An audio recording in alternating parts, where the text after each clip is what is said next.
While researchers like Evans and Fletcher were looking closer at the region around Angkor Wat, revealing the secrets of a massive urban area, at the same time, others were looking for secrets within the Angkor Wat complex itself. As this took place, findings began to emerge which showed that Angkor Wat had been constructed with shockingly detailed astronomical and cosmological considerations. To begin, the entire temple complex had been constructed to represent the universe in Hindu cosmology. At the center of this universe is the cosmic mountain of Meru, represented by Angkor Wat's central and tallest lotus bud tower. The enclosure wall around the main temple represented the mountains at the edge of the world, while the moat represented the cosmic sea from which life began. In this way, anyone entering Angkor Wat would go through a terrestrial version of the sacred progression to enlightenment in Hindu mythology.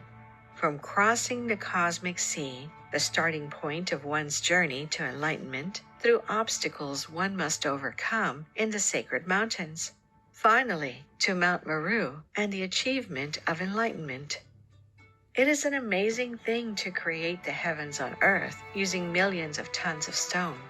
But it was not just Hindu cosmology which made its way into the construction of Angkor Wat. There were a number of advanced astronomical details as well.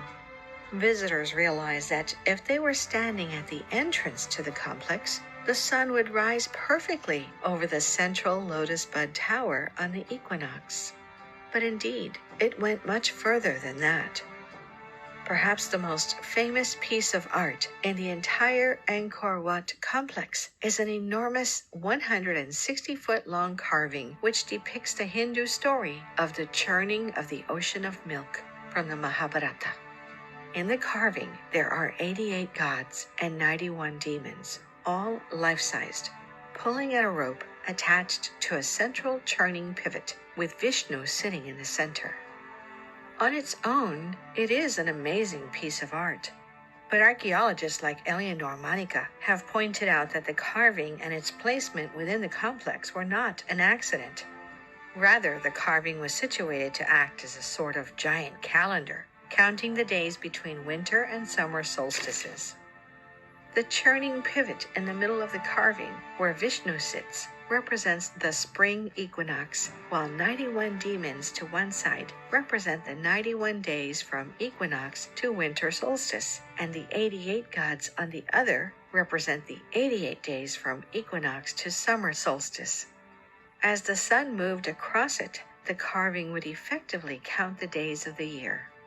Similar to what they did with Hindu cosmology, the builders of Angkor Wat also inserted references to the movements of the sun and moon directly into the measurements of the complex. Consider the central tower's topmost elevation has external axial dimensions of 189 cubits east-west and 176.37 cubits north-south. Add these two numbers together and you get 365.37, almost the exact length of a solar year. Moreover, the central tower of Angkor Wat has 9 inner chambers, each with a total dimension of 27 cubits in the north-south direction and 28 cubits east-west. Why is this important? Because the moon's orbit takes 27 days, during which time it will appear to move through 27 successive regions of the sky. In Hindu cosmology, these regions are called lunar mansions, and depending on context, there can be either 27 or 28. In other words, while the top of the central tower reflects the orbit of the sun, the chambers beneath reflect the orbit of the moon. Put simply, between cosmological and astronomical implications, the entire Angkor Wat complex was built to be an expression of the greater celestial order. While many ancient sites have similar characteristics, rarely are so many seen in one place with such detail. Was the Khmer Empire really this far ahead of what historians imagined was possible? There is another thing, one final detail about Angkor Wat's alignment, which must be mentioned.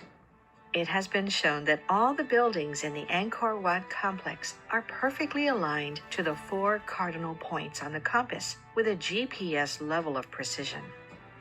If Angkor Wat was built by the Khmer Empire some 900 years ago, how could this have been possible? No compass in existence at that time would have allowed for such a level of precision. Take a step back and look at everything together about Angkor Wat we've discussed so far.